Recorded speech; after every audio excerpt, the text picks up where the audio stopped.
여호와께서 가라사대 너는 나가서 여호와의 앞에서 산에 섰으라 하시더니 여호와께서 지나가시는데 여호와의 앞에 크고 강한 바람이 산을 가르고 바위를 부수나 바람 가운데 여호와께서 계시지 아니하며 바람 후에 지진이 있으나 지진 가운데도 여호와께서 계시지 아니하며 또 지진 후에 불이 있으나 불 가운데도 여호와께서 계시지 아니하더니 불 후에 세미한 소리가 있는지라.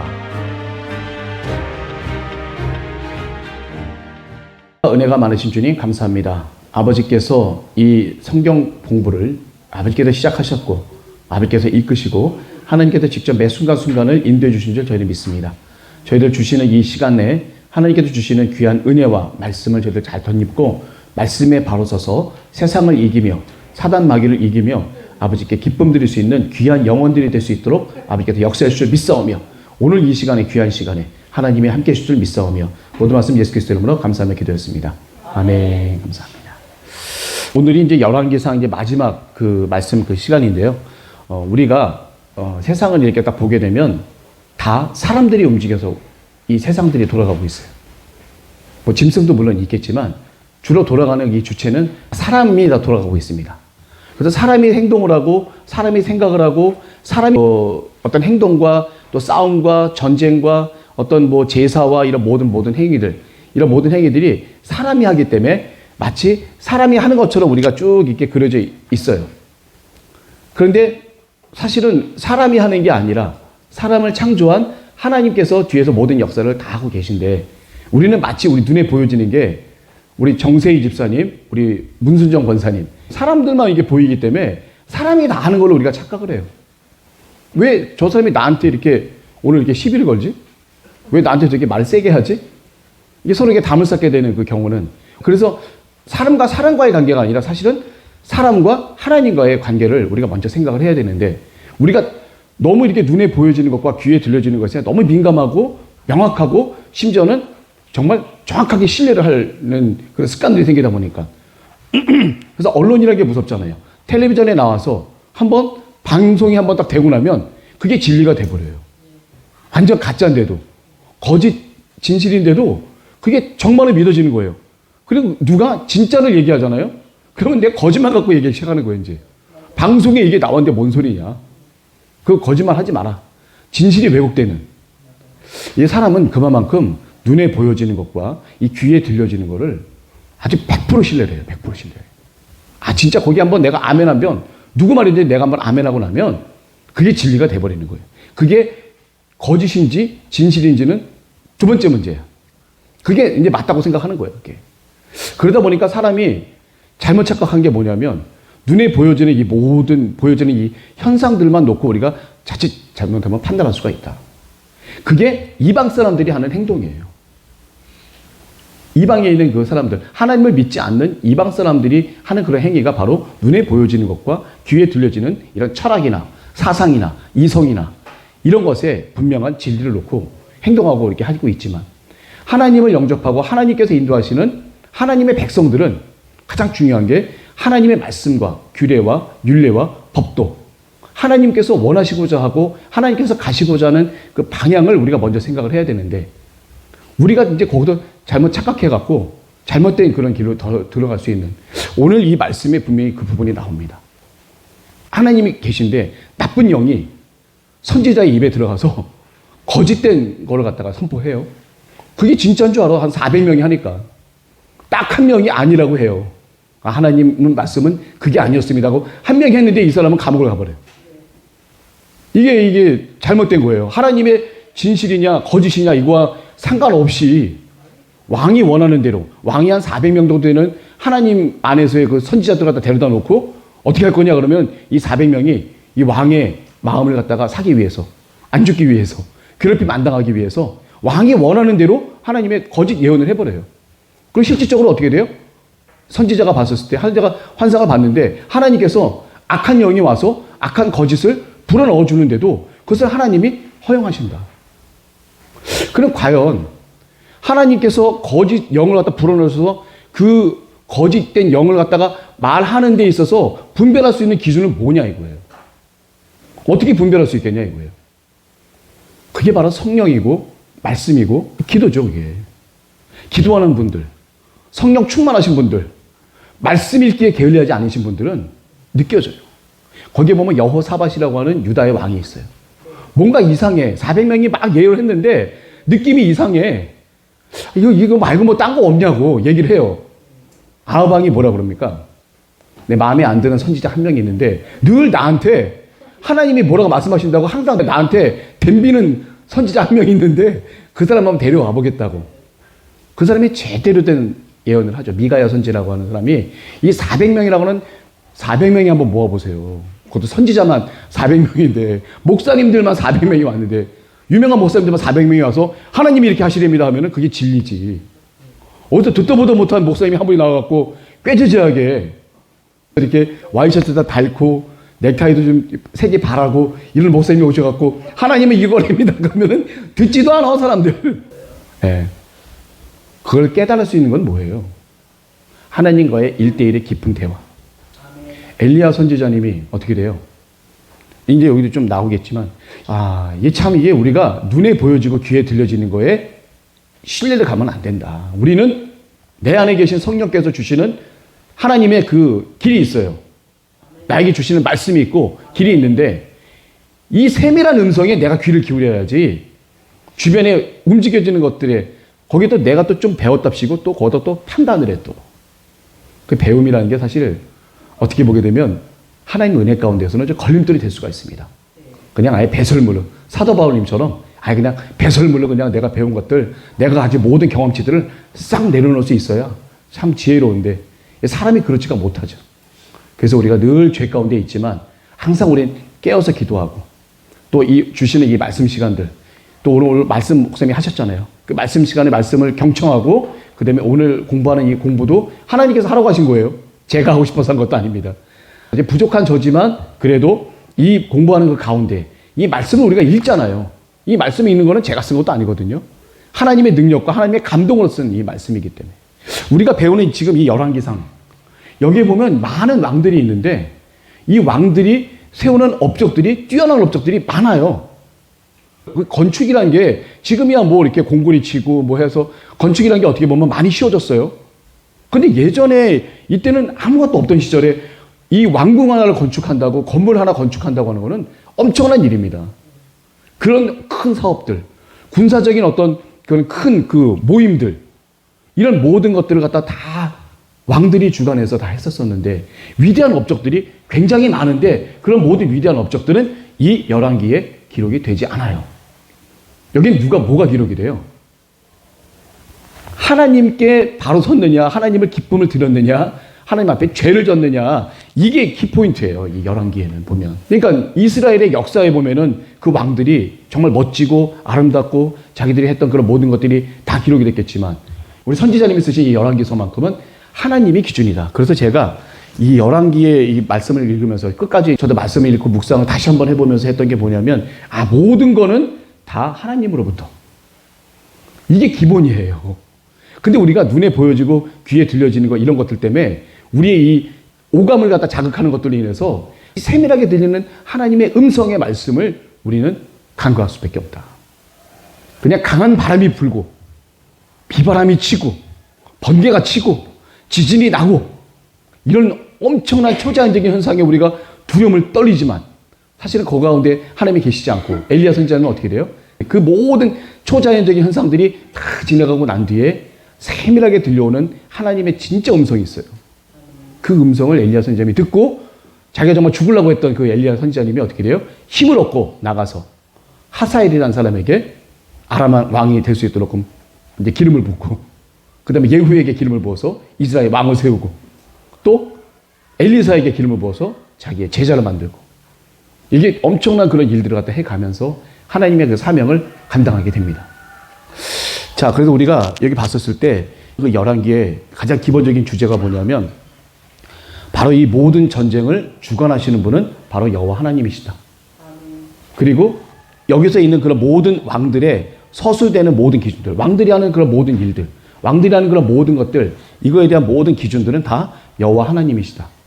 하나님이 기준이 되지 않고서는 이런 모든 것들이 다 바로 설 수가 없다는 것을 저희가 좀 알 수가 있을 것 같아요. 자, 하나님이 왜 중심이 되는지, 왜 하나님을 벗어나서는 안 되는지, 그 부분들을 우리가 이제 열왕기상 6번째 시간에 이 내용을 갖다 보면서 한번 보도록 하겠습니다. 자, 여기 열왕기상 오늘 나갈 그런 내용 중에 기본 골자가 뭐냐면 엘리야 선지자님이 바로 18장에는 어떤 일이 벌어졌냐면 450명의 바알 선지자와 대놓고 시합을 벌려요. 그래갖고 이 단에, 이 제단에 불을 붙이는 자가 이제 승리를 하는 건데, 만군의 여호와 하나님께서 어떻게 돼요? 물을 갖다가 12통을 갖다 부어도 그 물을 싹 흩으면서 불을 갖다 딱 붙이시면서 만군의 여호와 하나님께서 응답을 해주셨죠. 바알에게는 아무리 많은 것을 하더라도 응답이 전혀 없었지만 만군의 여호와 하나님께서 응답하셔서 450명이나 되는 바알 선지자들을 한순간에 다 기손강에서 한순간에 다 죽여버리고 거기다 담대히 쓰게 되죠. 엄청난 일을 한 거 아니에요. 그죠? 바알 선지자 450명을 시합을 해갖고 만군의 여호와 이름으로 다 승리해서 한 번에 다 죽였는데, 고작 이세벨이라고 하는, 물론 이제 여왕이다 보니까 많은 그런 그 힘이 있었겠지만 그 여왕이 뭐라고 그래요? 너도 내일쯤에 이 바알의 이 선자들처럼 똑같이 죽어 있을 거다라고 한마디 하니까 어떻게 돼요? 엘리야 선자님이 실망을 한 거죠. 낙담을 하고, 아, 이제 나밖에 없구나. 보니까는 하나님을 믿고 따르는 사람들이 이 세상에 보니까 아무도 없어. 나 혼자 있는 거야. 너무도 낙담하고 슬퍼한 나머지 어떻게 돼요? 유다 지방의 부엘세바라는 게 어디쯤에 있죠? 네, 유다에 보면 유다 지방은 이게 예루살렘 중에서도 맨 밑에 부분이에요. 맨 밑에 부분에서 어디랑 접경이 됐어요? 사막하고. 유다 지방으로 내려가면 내려갈수록 사막과 점점 가까운 곳. 아라비아 반도에 있는 그 사막이 거기가 어디죠? 예전에 시내산이 있고 바란 광야가 있고, 모세님이 40년 동안 돌았던 그 광야가 바로 유다 지역의 바로 밑부분이에요. 거기서 부엘세바에서 한 350km 정도 떨어졌어요. 한 10일인가 11일 정도를 갔다가 계속해서 걷기만 하면 도착하는 곳이 바로 호렙산이에요. 근데 40일이 걸려서 이제 호렙산을 갔다 가게 됐는데, 가는 도중에 많은 여러 가지 일들이 있었겠죠. 근데 거기서 40일 동안에서 그 길을 간다고 한다는 자체는, 거기는 물 한 방울, 풀 한 폭이 나지 않는 그런 곳인데, 40주 40야를 갔다가 통해서 40일 동안 아무것도 안 하고 그걸 간다고 한다는 것은 사실 엄청난 그런 일이라고 볼 수가 있는데, 이 엘리야님이 부엘세바 로뎀나무 밑에 가서, 로뎀나무 부엘세바까지 간 이유는 뭐예요? 이 북이스라엘에 있던 사람이 남유다 지방 맨 끝단까지 갔다는 이유는 뭐예요? 예, 이세벨 피해서 도망간 거예요. 저 맨 끝단 가면 나 혹시 못 쫓아오지 않겠냐 라고 이제 간 거예요. 그래서 부엘세바에서도 하룻길 건너서 이제 광야 쪽으로 들어가 보면 하룻길 정도쯤 가면은 로뎀나무가 하나 있었는데, 그 로뎀나무 밑에서 자기 이제 죽고 싶다고 하나님 앞에, 내 이제 조카 영혼이 내 목숨을 좀 앗아가달라고. 이게 방금 전에 얼마 전까지만 해도 담대하게 하나님 말씀을 전했던 그런 선지자가 할 말이 아니죠, 사실. 그래서 여기서 보게 되면 우리가 이걸 딱 봐야 돼요. 우리가 한 것 같지만, 내가 한 것 같지만, 사실은 하나님께서 그 힘을 주시고 담대함을 주시고 능력을 부어주셔서 450명이나 되는 바알 선지자를 갖다 문지르고 그들을 기손강에서 죽일 수 있는 그 능력과 담대함과 그 용기는 하나님으로부터 나온 거예요. 엘리야 선지자님 단독으로 하신 게 아니라는 게 이미 여기서도 나오게 됩니다. 이미 하나님이 분명히 계시고 역사하신 것을 봤던 선지자가 할 얘기는 아니에요, 사실은. 아니, 방금 전까지도 담대했는데 왜 하루 만에 갑자기 이렇게 바뀌었어? 그게 우리예요, 우리. 그게 우리의 모습이에요. 엘리야 선지자님의 모습을 보면서도 거기에 바로 우리의 모습이 있다. 내가 어저께까지는 성령 충만해서 하나님이 주시는 모든 말씀을 내가 다 순종할 수 있고 하나님대로 모든 걸 다 할 수 있고 어떤 상황에서 내가 기쁘고 감사할 수 있었는데, 오늘은 왜 이렇게 혈기한지 몰라. 보면 짜증나 그냥. 누가 나 건드리면 한번 붙어버리고 싶어. 이 엘리야 선지자님의 모습이 바로 내 모습이다. 그래서 철저하게 매일매일 우리가 하나님 앞에 바로 서지 않는다면, 하나님의 말씀을 귀하게 여기고 내가 하나님 앞에 기쁜 기도를 하지 않는다고 한다면 언제든지 내가 쓰러질 수 있고 마귀의 도구가 될 수 있고, 심지어는 엄청난 큰 죄를 지을 수 있는 게 바로 우리다. 안심할 수가 없는 게 바로 우리의 존재라는 게 이 엘리야 선지자님을 통해서도 나타날 수가 있어요. 이 엘리야 선지자님은요, 죽지 않고 하늘을 가신 2명 중에 한 분이에요. 예. 그냥 불가마 타고 이렇게 올라가셨잖아요. 죽지 않고 하늘로 승천하신 분이 바로 엘리야 선지자님이에요. 인간으로 봤을 때는 엄청난 위대한 선지자님입니다.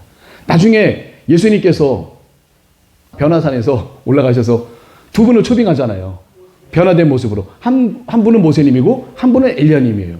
모세와 엘리야와 예수 그리스도. 이 적어도 초청받은 사람들이 모세님 정도 되거나 엘리야님 되거나. 참 본의 아니게 이 호렙산 가는 데에서 40일 동안 금식하면서 있었던 분이 바로 모세님이었어요. 두 번째 그 십계명 받기 위해서 올라가서 40일 동안을 밤낮으로 하나님 주시는 말씀을 받아줬고 거기서 그 떡도 먹지 않고 물도 먹지 않고 금식하면서 하나님의 말씀을 받았던 분이 바로 모세님이에요. 그리고 이 부엘세바에서 40일 동안 아무것도 먹지 않고 부엘세바에서만 천사님을 통해서 돌에 구운 떡, 숯불에 구운 떡이라고 하는데 사실 이게 보니까 참 지혜로워. 이스라엘 사람들 떡을 구울 때 불에다 하면은 떡이 탈 거잖아요. 이게 호일이 있으면 되는데 그때 호일이 없으니까 돌을 달궈서 뜨거운 돌에다가 떡을 얹어놓으면 떡이 있는 거예요. 그러면 안 타죠, 이렇게. 지혜로워. 그러니까 숯불에 구운 떡, 숯불에 구운 떡과 물 한 병인데 숯불에 구운 떡이 사실은 돌을 달궈서 돌 위에다가 떡을 구운 그 떡이 바로 이제 그 구운 떡이에요. 자, 근데 이제 이 구운 떡과 물병을 먹고 하나님의 천사가 바로 이 부분을 갖다가 이제 예비를 해주는 거죠. 그 전에는 누가 있어요? 까마귀가 이렇게 와서 먹였던 것처럼 여기에는 어떻게 돼요? 천사님이 오셔서 하나님의 사자죠. 하나님의 사자분이 오셔서 이렇게 엘리야님을 갖다가 먹여요. 그래서 먹어야지만 하나님이 부르시는 곳까지 갈 수 있다. 그래서 단단히 먹이고 난 다음에 참 힘든 일입니다. 40주 40야를 거쳐서 호렙산에 도착했다. 딱 이게 한 줄인데 우리 만약에 지금 구운 떡 먹고 물 먹은 다음에 40일 동안 아무것도 먹지 말고 아주 빈약한 상태에서 호렙산을 간다고 하는 것 자체가 사실 쉬운 일은 아닙니다. 이 40이라고 하는 이 숫자는 굉장히 인간에게 있어서는 한계의 숫자라고 볼 수가 있어요. 우리 금식을 하더라도 40일 금식을 하는 것처럼 이 40일이라고 하는 것 자체가 굉장히 한계가 있는 인간의 한계에 도달하는 숫자가 바로 40이 아니겠는가. 예수님께서도 40일 동안 광야에서 금식하시면서 거기서 이렇게 또 훈련을 갖다가 받으시는 마귀의 훈련을 또 통과하시는 여러 가지 어려운 점이 있었었죠. 모세님도 40일. 근데 모세님이 40일 동안 있었을 때 두 돌판을 갖고 내려올 때 그 모습이 어땠었어요? 모세님의 빛이 너무 빛나서 광채가 너무 빛나서 사람들이 감히 쳐다보지 못할 정도로 광채가 너무 빛났다는 얘기죠. 저번에도 그렇게 말씀을 드렸어요. 그렇게 광채가 빛나고 능력이 확 임했던 모세님이 피곤했겠어요? 배고팠겠어요? 어디 아팠겠어요? 아니라는 얘기예요. 하나님이 40일 동안 모세님을 철저하게 붙잡고 능력을 부어주시면서 거기에 말씀을 불어넣어 주시고 말씀을 기록하게 하셨던 하나님의 능력이 함께 하신 거예요. 지금 40일 동안 엘리야님이 그냥 하나님의 산 호렙산으로 갔는데 그냥 자기 체력 갖고 갔겠냐 이거예요. 조금 전에 아무것도 못 먹고 이제 좀 물 좀 먹고 떡 좀 먹고 했던 그 분의 그 체력 갖고 40일 동안 어떻게 가냐 이거예요. 하나님의 능력을 덧입고 갔죠. 어떻게 보면 40일 금식을 하면서 우리 기도한다는 그 자체도 내가 목숨 걸고 아버지 앞에 정말 달려가겠다고 하는 그 간절함이죠. 40일 동안 밥 안 먹는다고 해서 하나님이 그걸 들으시겠어요? 그 마음이죠, 그 마음. 내가 내 육신을 갖다 돌보지 않고 내가 먼저 하나님의 말씀과 하나님의 응답을 간절히 받겠습니다고 하는 그 간절함을 아버지 보시는 거죠, 하나님께서는. 그래서 이 40이라고 하는 그 숫자를 보게 되면 성경적으로 우리가 보면 굉장히 어떻게 보면 한계에 도달하는 그런 숫자가 되지 않겠나 하는 그런 생각이 듭니다. 요즘 들어서 제가 말씀을 많이 읽으면서 제가 느꼈던 게 뭐냐면 말씀을 계속 읽으니까 이 말씀은 나를 한 방향으로 계속 이끌더라고요. 한 방향으로. 그리고 뭐 창세기부터 모세오경에 이르기까지 말씀이 한 번으로 끝나는 게 아니야. 계속 똑같은 얘기가 반복이 돼요. 겹쳐. 잔상이 계속 겹치면서 방향을 한 방향으로 나를 쭉 이끌어가요. 그래서 이 말씀을 읽기만 하면 내가 변화될 수 있고 말씀을 읽기만 하면 내가 깨달을 수밖에 없는 건 뭐냐면 가다 보니까 말씀이 굉장히 지겨운 것 같은데 어느 순간이가 내가 눈이 확 띄어지는 말씀이 있어요. 확 띄어지기 시작하면서부터는 계속 읽게 돼요, 거기를. 아주 집중적으로 계속 읽게 돼요. 그러면 그 전에 받지 못했던 새로운 깨달음들이 내가 깨달음을 얻는다는 그 자체가 그 엄청난 귀한 축복입니다. 깨달음을 얻는 그 순간에는 이 말이 꿀보다도 달아져요. 이렇게 해야 되겠다. 예. 이렇게 순종해야 어떻게 이런 말씀이 있을 수 있지? 그러면서 그 말씀을 하나씩 자세히 읽게 되는 거예요. 그 말씀에 대한 표현, 단어, 언어의 표현 이거 하나하나에 내가 감동을 해요. 야, 어떻게 이런 표현이 나올 수가 있지? 와, 대단하다. 제가 저번에도 말씀을 읽다가 가끔 제가 와인도 먹고 가끔 그런다고 했잖아요. 그런데 아론의 제사장 첫째 아들과 둘째 아들 나답과 아비우죠. 아, 제사장직 임직하고 나서 그 다음 날에 어떻게 돼요? 바로 죽임을 당하게 되는데 이 전제로 드리던 족주가 이제 이게 제물에다가 드리는 막 뿌리는 전제가 있는데 그거 하다가도 남은 거 좀 잠깐 드셨나 봐. 먹고 났는데 성막 안에 있는 분향단에다가 갖다 이 불을 넣어야 돼요. 불도 아무렇게나 넣는 게 아니에요. 넣어야 되는데 그 뒤에서 어떻게 돼요? 성막 지성소에서 불이 확 나와서 그 두 아들을 다 싹 태워버렸죠. 그게 아론은 얼마나 큰 충격이었겠어요. 아론도 제사장이고 하나님의 일꾼이지만 내 아들이 거기서 죽임을 당했을 때는 그 문제는 뭐냐면 이 아들을 나가서 장사를 치르지 못하는 거예요. 제사장들은 거기서 벗어날 수가 없어요. 한번 하나님께 온전히 드려진 사람은 오로지 하나님께로 해요. 그 뒤는 아버지가 책임져 주시니까. 네, 울지도 못해요. 울지도 못하도록 돼 있어요. 이 머리 풀지 못하도록 돼 있어요. 머리를. 원래 이스라엘 민족이 자기의 어떤 사랑하는 사람이 죽거나 가족이 죽으면 머리를 풀고 곡을 하고 그러면서 이제 장사를 지내는 건데 그거 못하도록 되는 게 바로 제사장이에요. 그 하나님의 성막 안에 있을 때는 오로지 나는 이제 내가 아니야. 우리 가족의 내 가족이 일원이 아니야. 나는 이제부터 하나님의 종이야. 그게 바로 제사장들이었어요, 그때. 그 친척들이 와서 싹 데리고 나갔죠. 저기 가서 장사를 치르는데 아버지는 그걸 보지도 못해요. 거기서 제가 느꼈어요. 아론에게 뭐라 말씀하시냐면 독주는 정한 것과 부정한 것을 구별하지 못한다. 하나님 말씀하셨어요. 바른 것과 바르지 못한 것을 구별하지 못하는 게 바로 독주다. 그래서 독주를 금해라 라고 이렇게 말씀하셔서 제가 그게 마음에 한번 쇠망치를 한번 얻어맞고 난 뒤에는 계속 떠나질 않아. 아, 아버지 정결하게 하나님께 그래도 제사장인데 정결하게 그래서 가끔 이게 먹는 와인 이게 없습니다. 와인도 사실 포도주인데 주님께서 이렇게 주셨던 포도주인데 그건 맞아요. 이렇게. 근데 각 개개인마다예요. 그거는 개개인마다 이건 개개인마다의 어떤 주시는 하나님의 은혜와 그 말씀이기 때문에 누가 이래서 이 사람 뭐 어떻다라고 얘기할 수는 없어요. 함부로. 저분은 저분이고 난 나야. 내가 그분이 그런다고 해서 왜 내 잣대를 갖고 얘기한다 그 자체도 사실은 우리 예수 그리스도인 가운데에서는 사실 좋지는 않습니다. 뭘 해줘야 돼요? 허물을 보거든. 물론 권면을 해줘야겠지만 기도를 해줘야 돼요. 기도해서 그 영혼이 하나님께 은혜 가운데 잘 갈 수 있게 우리가 앞세울 것은 먼저 기도를 해야 되겠다. 자, 그래서 이제 엘리야 님이 이렇게 40일 동안 호렙산을 갔다 가셨는데 제가 봤을 때는 하나님께서 능력으로 이끌어 주셨을 것 같아요. 그렇지 않고서는 이 40일 동안 제대로 안 먹고 이 호렙산을 간다는 건 말이 안 되죠. 자, 호렙산에 갔더니 거기에 하나님께서 이제 서라고 그래요. 저 앞산에 바로 서라고 그래요. 딱 섰더니 어떻게 돼요? 아주 그냥 센 바람이 확 몰아치고 엄청난 지진이 나고 불이 엄청나게 막 쏟아지고 하는 그 가운데 얼마나 놀랬겠어요, 엘리야가. 그 가운데 하나님을 아무리 찾아봐도 하나님이 나타나지 않는데 이 모든 초자연적인 현상에 엘리야님에게 보여줬던 건 뭐예요? 하나님의 능력이 나타났다는 거예요.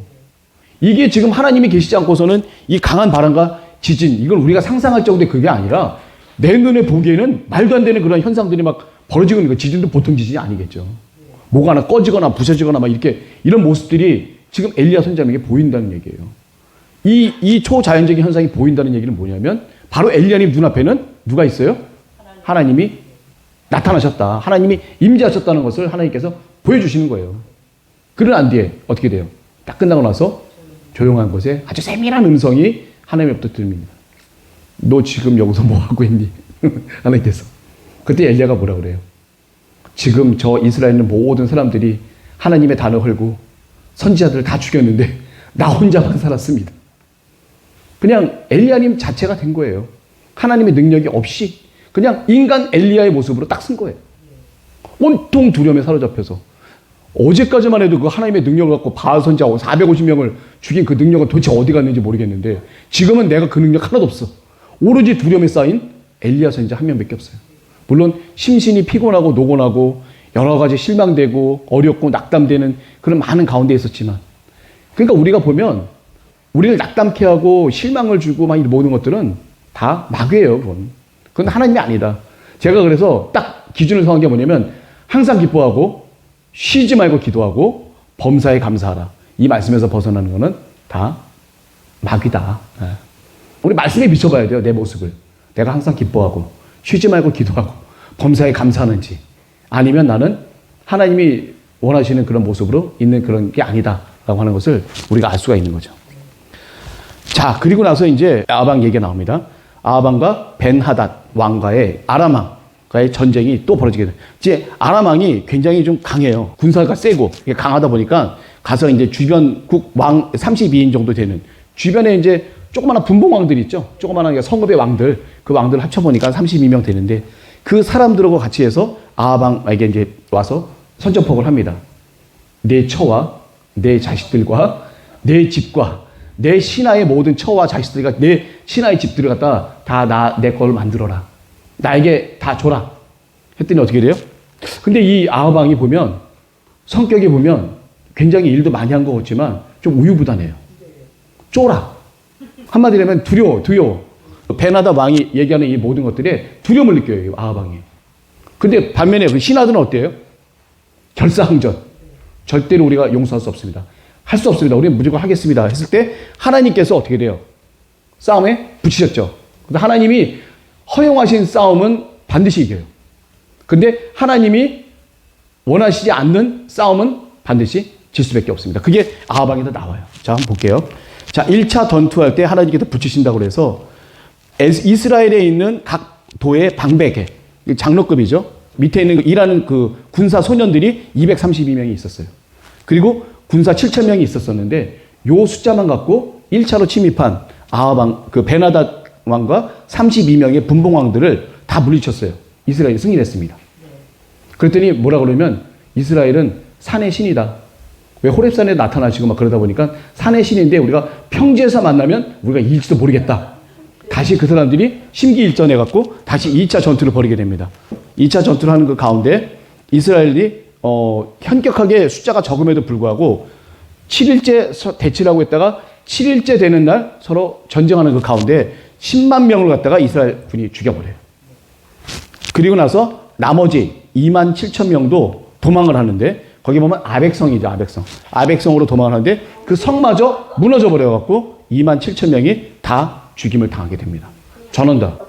2만 7천 명이면 사실 우리가 봐도 그렇게 적은 인원은 아닌데 그 성이 완전히 그냥 무너져갖고 성을 무너뜨리신 거죠. 하나님께서. 근데 전멸을 시키신 거예요. 그래서 그 가운데 이제 벤하닷 왕이 어떻게 돼요? 이제 살려달라고 하죠. 살려달라고 했는데 어떻게 돼요? 아하방에. 형제요. 일로 오십시오. 그랬고 자기 병거에 태워 또. 그럼 어떻게 돼요? 하나님은 벤하닷 왕을 죽이려고 그런 건데 벤하닷 왕을 살려줬으니 어떻게 돼요? 그 죄값은 자기가 뒤집었어야죠. 어떻게? 자기만 뒤집었어? 그게 아니죠. 자기가 데리고 있는 백성까지 뒤집어 쓰는 거예요. 이제. 자, 그 다음 볼게요. 선지자들 중에 어떤 한 사람이 아하방에게 심판을 갖다 선포합니다. 한 선지자가 딱 있는데 갑자기 그 사람이 하나님의 영이 확 휩싸여갖고 딱 하나님의 말씀 가운데 나타나서 옆에 있는 그 선지자 생도한테 얘기를 해요. 날 심하게 치라고. 그랬더니 내가 당신을 왜 치냐고 괜히. 나 그럴 수 없다고. 하나님이 말씀하셨는데 나 빨리 치라고. 그런데도 안 쳐요. 내가 당신을 왜 이유 없이 당신 잘못한 건데 왜 치냐고. 안 쳐요. 네가 하나님이 말씀하셨는데 안 했기 때문에 넌 지금 나랑 같이 곁에서 떠나면 사자밥이 된다. 얘기를 해요. 그러다가 그 사람이 선지자 곁을 떠나는 그 순간에 바로 사자를 만나서 죽임을 당하게 돼요. 그러니까 뭐냐면 여기서 여러 가지 의미가 내포될 수가 있어요. 그러니까 우리가 하나님의 어떠한 그 선지자급이라고 한다면 하나님의 일을 크게 해야 될 사람들이잖아요. 하나님의 말씀이 임하셨다라고 하면은 해야죠. 이유가 어떻든 간에. 그리고 나서 두 번째 어떤 사람에게 이 선지자가 얘기를 해요. 하나님이 나에게 임하셔서 말씀하시는데 나를 무조건 쳐라. 했는데 두 번째 만났던 선지자 생도, 같은 선지자 생도들이에요. 그 생도 중에 한 명이 어떻게 돼요? 심하게 쳐갖고 아주 심한 상처를 입게 돼요. 그리고 나서 이 사람이 얼굴에다가 붕대를 하다 메고 아하방을 만나게 됩니다. 참 희한하죠? 왜 맞아야 되고 또 왜 때려야 되고 말도 안 되는 거죠. 여기서 보면. 근데 우리 목사님께서 예전에 간증하신 게 뭐냐면 이천성 목사님한테 가서 이게 뭘 말해주라고 이렇게 말씀하셨는데 말씀을 못 하셨었대요. 그리고 나서 이천수 목사님이 중풍으로 쓰러지시고 며느리를 갖다 세우지 말고 당신이 직접 하나님의 능력을 베풀어야 된다. 누구한테 맡기지 마라. 당신이 직접 해야 된다. 라는 말씀을 하셔야 되는데 그 말씀을 못 하셨다는 거예요. 그래서 지금 그렇게 된 건데 어떻게 보면 이것도 하나의 그 부분이 될 수가 있었던 것 같긴 해요. 그래서 그 사람은 사자밥이 돼서 이제 죽게 됐는데 이게 어떤 거냐면 이 선지자라고 한다고 한다면 예? 하나님의 말씀대로 이렇게 순종을 해야 되는데 그렇게 하지 못하게 된 그 케이스잖아요. 그러니까 인간적인 마음을 갖고 해서는 안 된다는 얘기예요. 인간적인 생각을 하지 말고 무조건 순종해야 대한 그 부분이 이 선지자들에게는 있었는데 그거를 누구에게 원했어요? 요엘에 주셨던 말씀하고 너무 비슷한 것 같아. 거의 똑같은 것 같아. 하나님께서 콩을 팥이라고 그러면 팥인 거지. 또 팥을 콩이라고 하면 콩인 거지. 거기다가 말 대지 마라. 라고 이제 말씀 시간에 말씀하셨잖아요. 그 말씀이 이거에 빗대서 내가 생각이 나더라는 거예요. 요엘은 제가 봤을 때 하나님이 하시는 말씀과 훈련과 이 모든 것들은 좀 그런 차원이다. 예전에 받았던 이 선지자 생도들이 받았던 그 훈련을 그냥 그대로 받은 경우가 있다. 자, 두 번째 우리 선지자가 그 선지자님을 심하게 쳐갖고 이제 말씀대로 이제 순종을 하게 된 거예요. 또 하나님의 말씀이 또 심하게 또 맞았어 또. 이거 보면 아합왕이 하나님에게 맞은 그 고난을 당하는 그런 부분에 대한 것을 몸소 체험을 하고 가는 거예요. 선지자들 보게 되면. 선지자도 보면 가끔 보면 하나님이 이렇게 체험을 갖다 시켜요. 이렇게. 이를 굴러라. 이렇게 굴러라. 그리고 심지어는 창녀랑 같이 결혼하는 호세아 선지자 같은 경우는 그러니까 어떻게 돼요? 음란한 이스라엘 백성을 생각해서 자기가 직접 체험을 하는 거예요. 이렇게. 선지자님들이 보면 하나님께서 그 느낌을 갖다가 그대로 주시기 위해서 그 선지자님에게는 그러한 비슷한 상황들을 딱 주실 때가 이렇게 있어요. 그래서 이 선지자도 그대로 심하게 얻어맞고 이제 그 아방에게 가서 이제 얘기를 하게 되는 거죠. 가서 또 얘기를 해요. 물어봐요. 내가 딱 전쟁에 나갔는데 어떤 그 장교가 나한테 와서 한 사람을 나한테 맡겼습니다. 근데 이 사람을 분명히 잘 지키라고 그 사람이 얘기를 했는데도 불구하고 내가 잠깐 자리 빈 사이에 이 사람이 어디로 도망갔다고 이거예요. 그러면 어떻게 해야 됩니까? 뭘 어떻게 해야 돼? 네가 지키기로 했는데 책임을 네가 져야지. 함부로 풀어주면 너가 없었고 그 사람이 함부로 풀어주면 어떻게 돼? 라고 했더니 그 선지자가 뭐라고 하냐면 그러면 왜 벤하닷 이 사람을 당신은 마음대로 살려줬냐? 하나님은 죽이기로 했는데 왜 당신은 살려줬습니까? 당신이 벤하닷을 대신해서 그 목숨을 벤하닷의 죽음을 당신이 죽음을 대신해야 되고 그 아람국에 있는 백성들이 죽어야 될 것을 그 고난을 당해야 될 것을 당신이 백성이 이제 당해야 된다. 라고 이 선지자가 예언을 하고 이렇게 딱 가게 됩니다. 그리고 나서 이제 굉장히 아합왕이 이제 마음이 이제 딱 심려가 되는 거죠.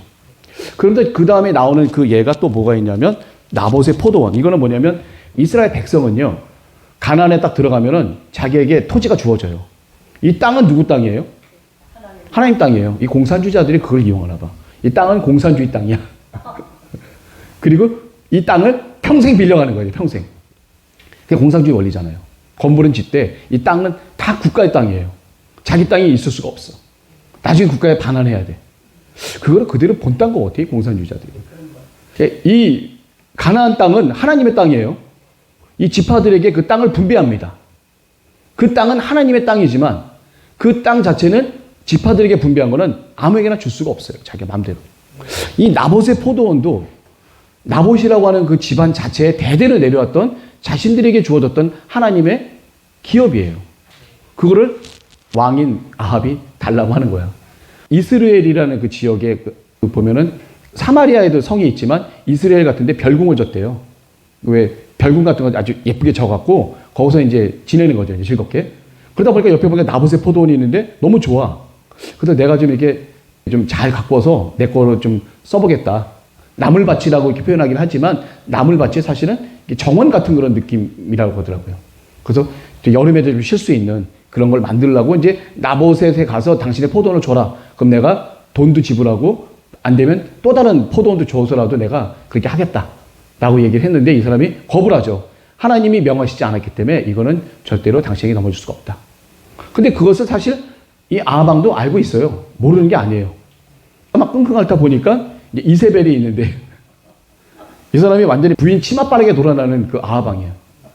그러니까 어떻게 보게 되면 아합왕이 이세벨하고 결혼만 안 했어도 이 정도까지 가지는 않았을 것 같아요.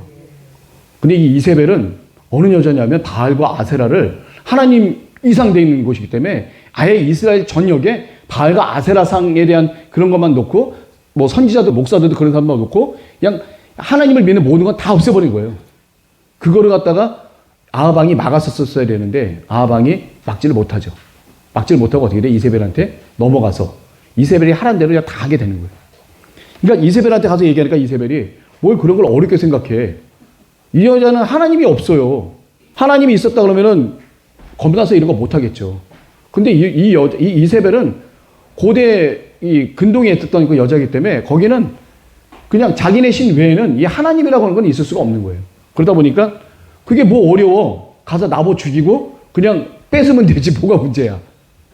그 땅이 하나님의 기업이고 대대로 그 집안에게 주었던 하나님께서 주어진 그런 기업이라는 생각을 이 여자는 아예 할 수가 없는 거예요. 근데 어떻게 돼요? 가서 거짓된 말로 아합의 도장을 찍어서 거짓된 편지를 보내면서 그 두 비류가 뭐예요? 불량배, 나쁜 불량배 두 사람 증인을 세워서 저 나봇이 하나님과 아합 왕을 욕했다. 그랬더니 돌로 쳐 죽여야 된다. 증인들을 세워서 그냥 갑자기 형사 집행이 되어버린 거예요. 그냥 사형 집행이. 나봇은 이유도 모르고 이렇게 됐다는 거예요. 역대상이가 역대하에 말해 보게 되면 거기 아들들도 같이 다 죽임을 당한 걸로 이렇게 돼 있는 것 같아요. 아들들까지 다. 나봇이라고 하는 이 사람이 의인이잖아요. 하나님의 말씀을 갖다 잘 지키려고 했던 그 의인임에도 불구하고 어떻게 돼요? 이세벨의 그 조작에 의해서 그냥 쉽게 죽임을 당하게 되고 그래서 엘리야 선지자님이 바로 급하돼서 뭐라고 얘기를 해줘요? 이 나봇이 죽은 곳에서 개가 나봇의 피를 갖다가 먹듯이 너 피도 나봇이 죽은 자리에서 아합 왕의 피를 갖다 먹게 될 거다 라고 실질적으로 먹게 되죠. 그리고 이세벨에게 뭐라고 얘기를 해요? 이스라엘 성 옆에서 거기서 그 시체가 돼갖고 개들이 이세벨의 시체를 먹게 될 거다라고 얘기를 하는데 실제로 나중에 오므리 왕조가 무너지고 난 다음에 예후 왕조가 또 새로 나는데 그 예후가 반란을 일으키죠. 반란을 일으켜서 이 아합 왕조에 있는 모든 사람들을 싹 죽여버립니다. 그럴 때 이세벨도 같이 성에서 떨어뜨려서 거의 고기 덩어리가 되다시피 해요. 몸이. 그래서 그거를 개가 먹게 되는. 실제로 그런 일이 벌어지는 것을 엘리야 선지자님이 말씀하신 거를 그대로 이루어지게 됩니다. 그리고 뒤에 가서 어떤 일이 벌어지냐면 이게 나봇을 죽이고 난 뒤에 이제 내려가서 일반 사람의 것을 갖다가 만약에 주인이 없다 그러면 왕이 취하도록끔 돼 있어요. 그래서 왕에게 취할 수 있는 그런 권한이 있기 때문에 아합 왕이 나봇의 포도원을 갖다가 갖게 되는 거죠. 강제로 뺏은 것뿐만 아니라 그 사람을 강제로 죽였어요. 그러니까 살인과 갈취가 동시에 이루어진 일이 벌어지게 된 거죠. 그리고 어떻게 돼요? 더 중요한 거는 하나님의 규례와 윤례와 법도를 완전히 무시한 그런 행위가 됐습니다. 죽을 수밖에 없는 사람이에요. 자, 그리고 나서 엘리야님이 그렇게 선포하니까 아합이 어떻게 돼요? 순간적으로 회개를 합니다. 그래서 어떻게 돼요? 굵은 베옷을 입고 금식을 하고 눈물을 흘리고 천천히 걸으면서 정말 그 마음 가운데 하나님 앞에 온전히 회개하는 그 마음이 하나님 앞에 닿아요. 그래서 하나님께서 뭐라고 그래요? 내가 아합의 회개를 내가 들었다. 그걸 엘리야님에게 말씀하세요. 하나님께서. 그 다음 아들 때에 그 일이 벌어지겠다. 아합 왕에 있는 모든 사람들이 다 죽임을 당하는 그 모든 일들이 나중에 아하시아 왕 말고 여호람 왕, 아합 왕의 둘째 아들이라고 볼 수 있겠죠. 그 왕 시절에 예후가 이제 반란을 일으켜서 일이 벌어지게 됩니다. 아합 왕 시절에 그 일이 벌어진 게 아니라 아합 왕의 아들 세대 때 그 하나님의 심판이 임한다는 그 말씀도 그대로 이렇게 적용이 돼요. 그 다음에 이제 그 벤하닷 왕을 갖다 살려줬어요. 살려주는 조건이 뭐였어요? 벤하닷 왕이 뭘 내거냐 하면 자기의 아버지 벤하닷 왕이 있어요. 자기도 벤하닷인데 아버지도 벤하닷이야. 벤하닷 1세, 자기는 벤하닷 2세. 1세의 아버지가 오므리 왕조 때 그 막 침탈해갖고 얻었던 그런 땅들이 있어요. 길르앗 지역에 있는 그 좋은 땅들. 길르앗 나못이라든지 아니면 그 밖에 여러 가지 그 땅들이 있었었는데 그 땅들을 갖다 내가 다시 반환하겠고 그리고 우리와 같이 연합해서 아수르랑 같이 대항할 수 있도록 우리 같이 연합을 하자라는 그런 조건을 내걸어서 아람 왕을 살려준 거예요, 사실은. 그러니까 인간적인 생각을 갖고 아람 왕을 이 이스라엘 왕인 아합이 살려준 겁니다. 근데 그거 잘못한 거예요. 그래서 대신 이제 하나님께서 크게 도와줘서 벤하닷 대신 너가 이제 죽게 된다는 그 예언까지 하게 되신 거죠. 그리고 나서 이제 3년이 지났는데 그 남유다 지방에 여호사밧 왕이 있어요. 아사 왕 다음에 여호사밧. 이게 같은 시대의 그 왕인데 두 사람이 사돈 관계가 돼요. 여호사밧의 아들과 그 다음에 아합 왕의 딸이 어떻게 돼요? 결혼해요. 정략 결혼하게 됩니다. 아달랴라고 하는 그 딸과 여호사밧의 아들 여호람 결혼을 하게 되는 거죠. 근데 결혼하게 되니까 결국 문제가 뭐냐면 이 아달랴도 이세벨의 영향을 받기 때문에 결국 남유다 왕국으로 가갖고 거기 있는 곳에 또 우상숭배의 근원이 돼버리는 거예요. 또 그러니까 이 남유다의 여호사밧 왕이 사실은 그 아버지 아사 왕처럼 종교개혁을 하면서 하나님 보시기에 기쁨을 드렸던 좋은 왕인데 그 사람이 잘못한 것 중에 하나가 뭐냐면 이 아합 왕과의 연합 이거를 하지 말았어야 되는데 이걸 하는 바람에 하나님 앞에 큰 죄를 짓게 되고 또 그리고 남유다가 우상숭배에 빠지게 되는 결정적인 그 계기가 또 되는 거예요. 잘못해갖고. 자, 그렇게 하다 보니까 그 아합 왕이 이 여호사밧 왕과 얘기를 해요. 그래서 우리 서로 연합해서 이 아람 왕을 한번 우리 무찌릅시다. 아람 왕이 너무 세니까 우리 한번 무찔러 봅시다. 해서 했더니 여호사밧 왕이 그래도 우리가 연합해서 하긴 하는데 하나님의 말씀과 응답을 한번 들어보자. 해서 아합 왕이 자기가 데리고 있는 선지자 400명을 불러요. 그냥 거짓 선지자들이에요. 한마디로 얘기하면. 이 사람들이 여호와 하나님의 이름을 걸고는 있지만 그 사람들이 진짜로 하나님의 그 응답을 받는 그런 사람들이 아니에요. 진짜 응답 받는 사람은 미가야 선지자. 아까 제가 말씀드렸던 그 미가야 선지자가 진짜 하나님의 응답을 받는 그런 사람인데 그 400명의 선지자에게는 나쁜 영. 미가야가 이제 환상을 봐요. 환상을 보고 이제 말씀 가운데 하나님께 응답을 받는데 하나님이 딱 계시면 옆에 주변에 천사들이 딱 있는 거예요. 그 중에 안 좋은 천사, 안 좋은 그 영이 한 명이 와서 하나님 앞에 얘기를 하는 거죠. 내가 저 아합 왕을 갖다 꼬셔갖고 그 사람을 죽이겠다. 그래서 선지자들의 입에 내가 나쁜 영으로 들어가서 그 선지자들을 갖다 꼬여서 아합 왕을 속여서 전쟁에 참가하게 해서 아합 왕을 죽여버리도록 하겠는데 어떻게 할까요? 하나님이 허락을 하시죠. 그래서 400명의 거짓 선지자가 어떻게 돼요? 길르앗 라못 지역의 아합 왕에 가서 이제 아람 군대랑 싸우려고 했더니 가도 좋다라고 400명이 예언을 해요. 거짓 예언을 하고 미가야는 그렇게 하면 안 된다. 가면은 아합 왕도 죽고 이스라엘도 패하기 때문에 절대로 그렇게 하면 안 된다고 했는데 아합 왕은 이미 나가서 전쟁을 갖다 하고 싶은 마음이 있는 거예요. 뺏어오고 싶은 마음이 있는데 내가 왜 안 가냐.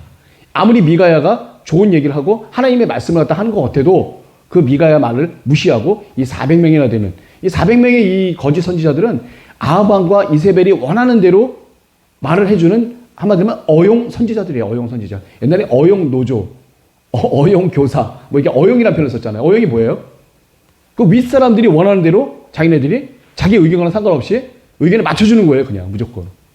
그런 어용 선지자 400명이 있었지만 아합 왕은 어떻게 돼요? 400명이 얘기하니까 분명히 우리 가서 승리할 수 있으니까 우리 가서 싸우자라고 했는데 하나님을 신실하게 믿었던 남유다의 여호사밧 왕은 어떻게 돼요? 여호사밧 왕은 뭔가 이상한 거야. 400명이 예언을 했는데 400명이 예언한 그 내용이 뭔가 이 사람은 찜찜한 거예요.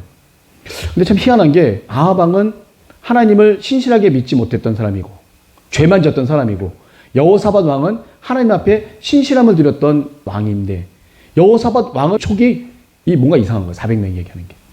이거 뭔가 400명이 다 좋다고 하긴 하는데 마음에 꺼림직해. 그게 왜 어떤 영에서 온 거예요? 그게.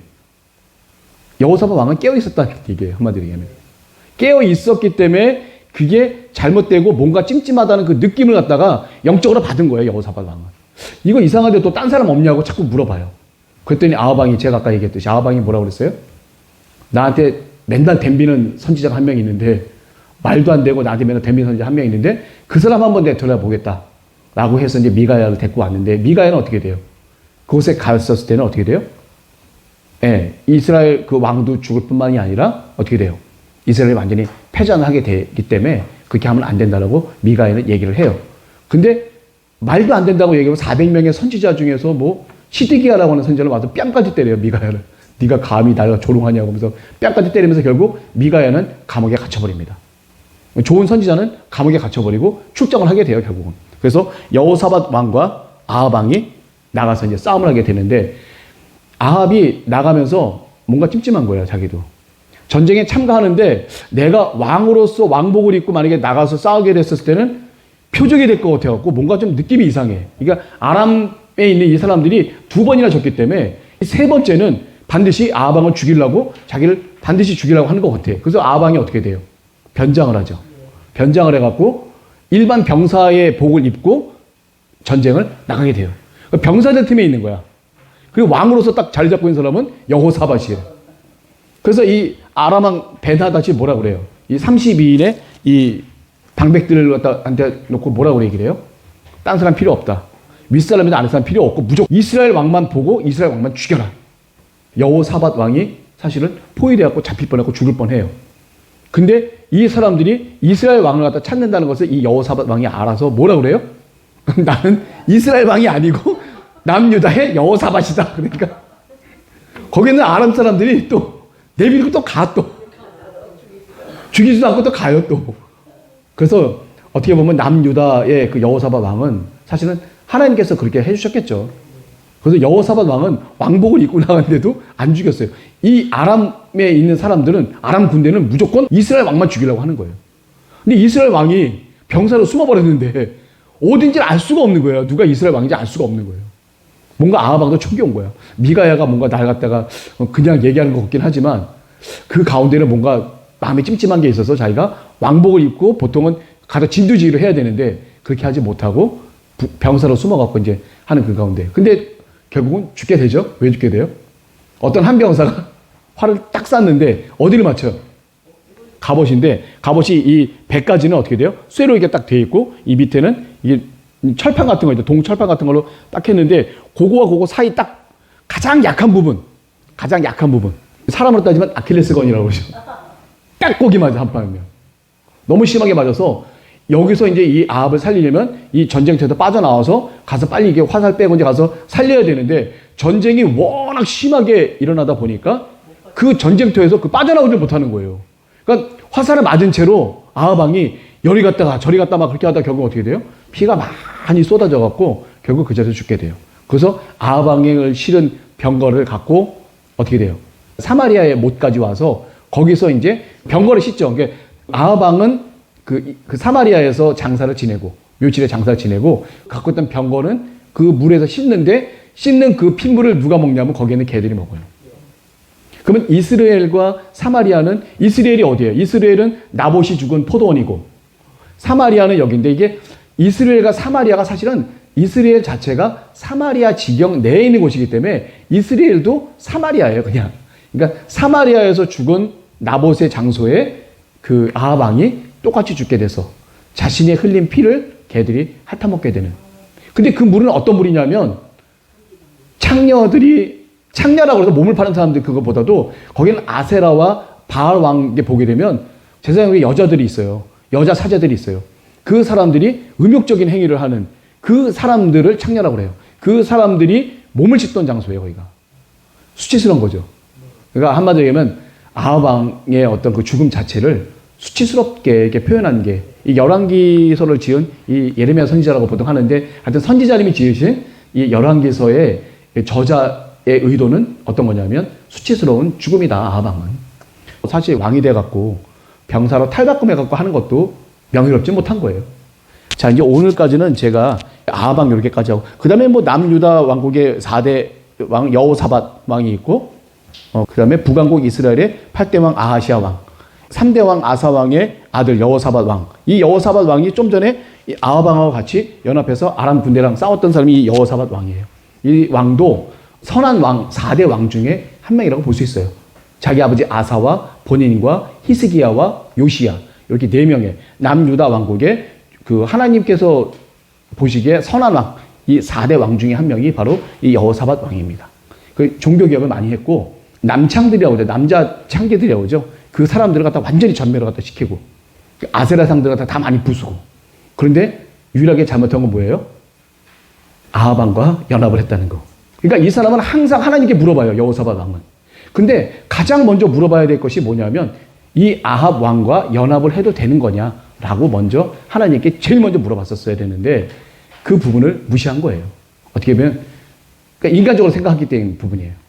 여호사밧 왕도 이 북이스라엘과 남유대가 너무 떨어져 있으니까 한 민족인데 떨어져 있으니까 서로 간의 어떤 그 교통을 위해서 자기 아들도 내주고 저쪽 딸을 해갖고 정략 결혼까지 시킬 정도면 이스라엘을 하나로 뭔가 만들어 보려고 했던 그런 민족주의적인 정신이 있었었는데 하나님의 이끄시는 그런 것과는 완전히 다른 그런 내용이었다. 이미 그 부분이 잘못된 그런 부분이 있기 때문에 이 여호사밧 왕도 사실 하나님 앞에 이 잘못된 부분을 이게 분명히 지적해주는 그런 경향이 있습니다. 자, 이렇게 해서 이제 오늘 이렇게 모두 마쳤는데 결론적으로 뭐냐면 다 이게 사람들이 한 것 같아요. 뭐 아합이 나오고 이세벨이 나와서 뭐 바알을 숭배하고 또 엘리야가 와서 막 이렇게 뭐 하는 그 모든 것들이 같지만 사실은 이 모든 것들에 대한 그 중심에는 여호와 하나님께서 계시다는 것. 하나님께서 모든 역사를 다 주관해 주시고 인도해 주신다는 것을 우리가 분명히 아셔야 될 것 같아요. 그래서 지금 우리의 삶도 이렇게 보게 되면 여기서 배울 게 되게 많아요. 정확하게 하나님의 말씀의 응답들.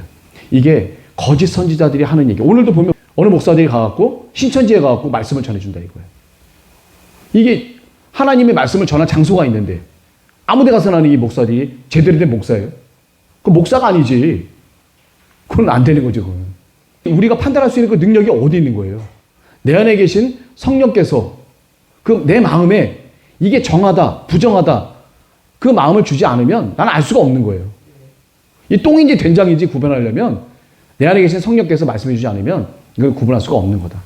그 역사가 지금 여기에도 벌어지고 있는 거예요. 이 시대에도 엄청난 이 역사가 벌어지고 있는 겁니다. 자, 우리가 이게 놓고 봤었을 때 우리 요엘에 있는 여기 우리 계신 분들도 보니까 여기 선지자님들이 하셨던 그 훈련 방법이 우리가 했던 훈련 방법 중에 굉장히 유사한 부분들이 상당히 많았어요. 제가 봤을 때는 어떻게 보면 하나님께서 성령으로 함께 하셔서 우리에게도 뭔가 남다르게 훈련을 시켰던 그런 부분이 분명히 있었던 것 같아요. 여기 계신 분들 한 사람 한 사람 불러주신 것도 다 사명을 주시고 일이 있고 뭔가를 위해서 우리가 다 이렇게 모였는데 우리가 그냥 모인 것으로 끝나는 것이 아니라 반드시 하나님께서 나를 어떻게 인도하시는지 어떻게 나를 갖다가 쓰시려고 하는 건지를 우리가 기도로서 분명히 깨닫고 나아갈 그런 필요가 분명히 있겠다 싶어갖고 제가 한번 말씀 한번 드렸습니다. 그래서 열왕기상 6번째 시간을 오늘 마치도록 하겠습니다. 네, 감사합니다.